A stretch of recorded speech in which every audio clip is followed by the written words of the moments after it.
Wat hebben deze steden gemeen met Valkenburg? Beppu, Mérida, Panglao, Buenos Aires en Cairns.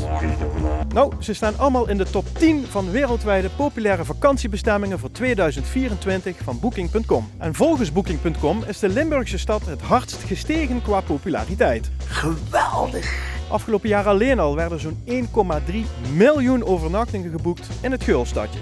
Wauw! En dat is toch best bijzonder. Wij komen uit Amersfoort en als we deze kant op rijden, de landsgrens Limburg, dan hebben wij het gevoel dat we al in het buitenland rijden. Met het glooiende, het gemoedelijke, het gezellige. Het is geen Randstad. Dat bevalt me best. Ik vind hier alles veel gemoedelijker en de mensen zijn vriendelijker. Amsterdam is een ramp. I think it's brilliant. Very Christmassy at the moment. And we're enjoying ourselves. Is het dan vooral de kerststad die u aanspreekt aan Valkenburg? Kunt u zichzelf hier ook in de zomer voorstellen bijvoorbeeld? Ja, we zijn hier in de zomer geweest en dat was gewoon, dat had niks magisch en nu wel. Very friendly. The people, and it's very clean and welcoming.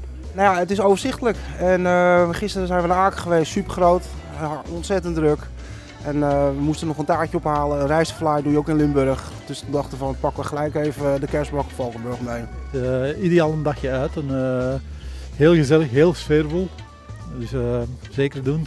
Wat zou u tegen uw buurman zeggen? Ga naar Valkenburg, want? Ja, kom maar af, want het is hier leuk. Het is hier gezellig.